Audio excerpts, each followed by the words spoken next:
Is GoPro really the new vlogging camera? With 5K footage and a front-facing LCD screen? Here are my thoughts.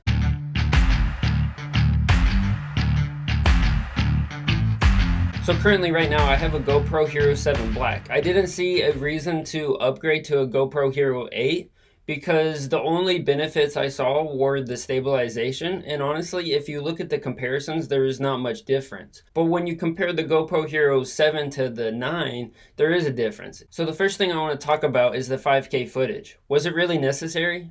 On the GoPro Hero 7, the highest setting you can go is 4K at 60 frames a second. And a lot of people on the GoPro Hero 8 thought you were going to get 4K 120 FPS. And you would have thought definitely if they didn't do it on 8, they're going to do it on 9. But they kind of went a weird route. Instead of upgrading the 4K to 120 FPS, they decided to do 5K at 30 FPS. And GoPro doing this was actually kind of a shock to me because a lot of people only shoot in 1080 and sometimes people shoot in 4K. To go all the way up to 5K and then limit it to 30 FPS is kind of different. In most cases, shooting in 5K off of a GoPro to upload to YouTube doesn't make sense. But I do believe in the next coming years that most videos on YouTube will be shot in 4K and not 1080p. So it is a good thing to maybe have 5K if you're trying to get the extra step. But is it really necessary? To me, I don't think so. Now this next one I'm super happy about is it has 30% more battery life on the GoPro Hero 9. And this is a good thing because if you've ever dealt with a GoPro, they don't last very long. And having 30% more battery life is always a good thing. Now I don't know if they actually take into consideration that the GoPro Hero 9 is going to consume more energy than past GoPros. I'm sure they do, and I'm sure the stats are correct. Now, before we talk about my favorite upgrade on the GoPro Hero 9, let's talk about some of the small details that they added. I have my list here of all the specs of the GoPro Hero 9, and here are some of them. I'm just going to read them off because they're not super significant and mostly self-explanatory. So the first one is takes better photos.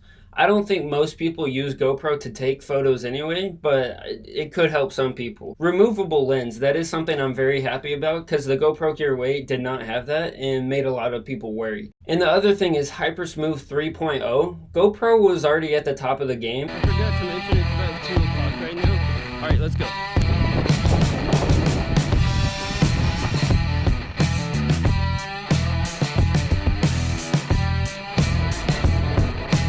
And they didn't need to do much to make it any smoother. Honestly, it could be the same as 2.0 and look the same. Most of y'all might have thought that I was going to say the front-facing LCD screen, since most of my videos I do shoot handheld facing at me. It is helpful and it is useful, but GoPro has such a wide field of view that you're not going to have trouble finding yourself because it's going to pick you up most likely no matter what.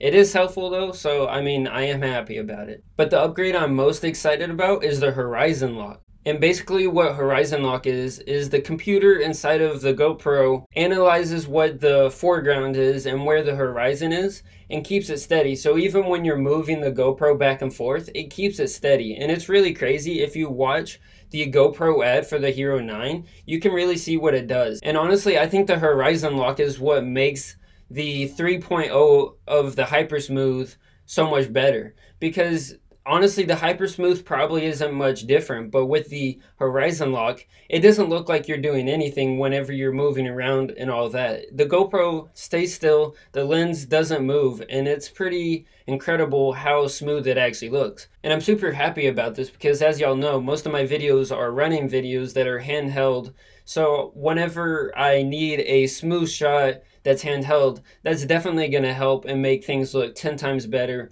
without having to do anything in post. The GoPros are going to handle all the work for me. So that's it for today, guys. I hope you liked this review. I hope it was helpful and I hope you enjoyed it. If you did enjoy it, hit that like button and also hit the subscribe button. Also, don't forget to hit the bell notification so you know when I post my next video. Thanks for watching and see you in the next one.